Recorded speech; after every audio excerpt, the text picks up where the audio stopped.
বেলালের ঠোঁট ফেটে রক্ত বের হচ্ছে, কপাল ফেটে রক্ত বের হচ্ছে, গাল ফেটে রক্ত বের হচ্ছে।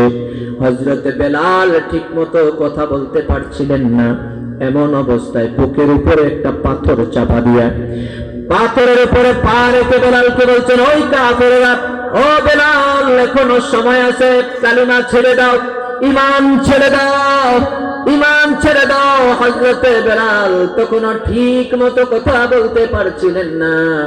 শাহাদাত আঙ্গুলিটাকে উঁচু করে ধরে তখনও বেলাল বলছিলেন, আহাদ আহাদ আহাদ, এক আল্লাহ, এক আল্লাহ, এক আল্লাহ ছাড়া আমি বেলাল কারো কাছে মাথা নত করি না। আল্লাহু আকবার। ঈমান তো হতে হবে এমন, ঈমান তো হতে হবে এইরকম, একবার বিপদ আসলে যেন ভেঙে না পড়ে।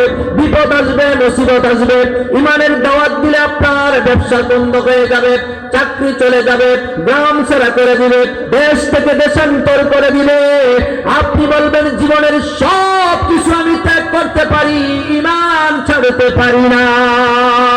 ঠিক কিনা? এটার নাম হলো মজবুত ঈমান।